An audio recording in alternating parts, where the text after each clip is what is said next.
Brooke, that's preposterous and ridiculous. Why? You loved her once. You...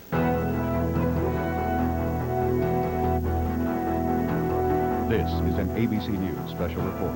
Now reporting from ABC News World Headquarters in New York, Peter Jennings. Good morning, everybody. We interrupt your regular programming briefly to keep you abreast of what's been going on in Oklahoma and in the search for the bombers. Let's take a quick look first at the search and rescue operation in Oklahoma City at the Federal Building.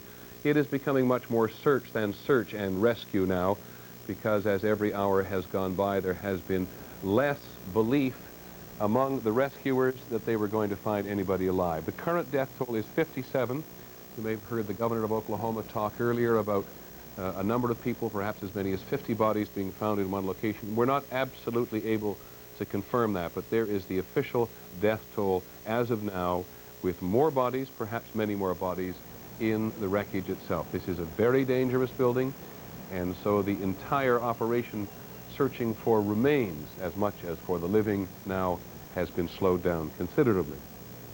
ABC News is now also in a position of being able to report that a suspect is in custody.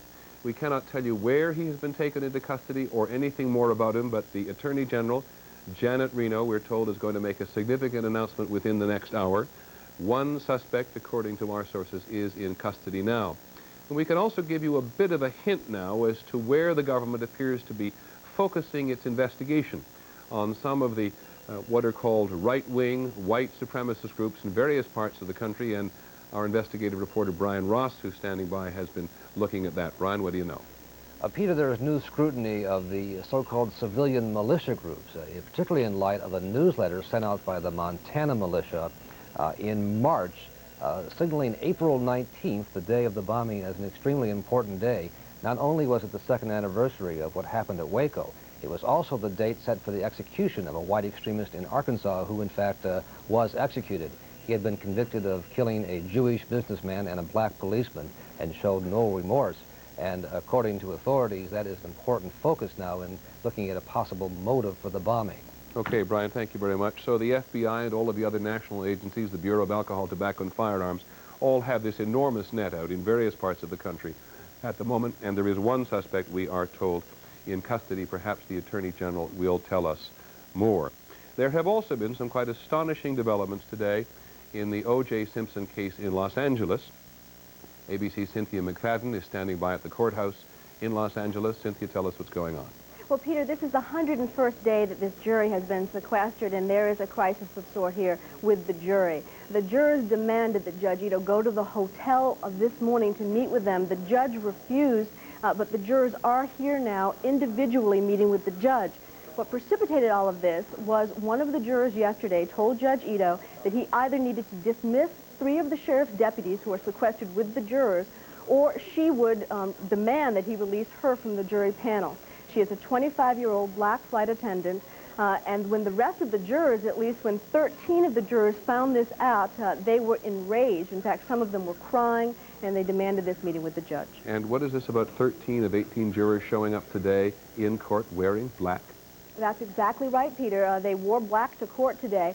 There is a serious question at this point whether or not this jury will be able to deliberate to a conclusion, and the judge is going to have to make a very important decision whether or not to declare a mistrial as a result of all of this. And, of course, that has significant implications for whether or not Mr. Simpson can be retried. Tell us that. Tell us why this is important, what we're hearing this morning. Well, the judge, if he decides that there is a legal necessity for a mistrial, then, of course, Mr. Simpson could be recharged and retried. But whether or not the defense will agree to legal necessity may in fact have a big impact here. If the defense says there is no legal necessity, if the defense refuses to agree to a mistrial, there is a possibility that the prosecution could not rebring charges against OJ Simpson. Cynthia McFadden in Los Angeles, thank you very much. Every time we think this strange trial cannot get any stranger, it gets stranger. The Oklahoma investigation goes on. One suspect in custody, according to our sources. 57 is the official casualty figure. There are more bodies, sad to report, inside that federal office building in Oklahoma City. And you may have heard that on Sunday, the president and the Reverend Billy Graham, among many others, are going to go to Oklahoma City itself and to honor the dead in what I guess we'll call for now a memorial service. We'll be back as soon as there are further developments to report. I'm Peter Jennings in New York. This This has been a special report from ABC News.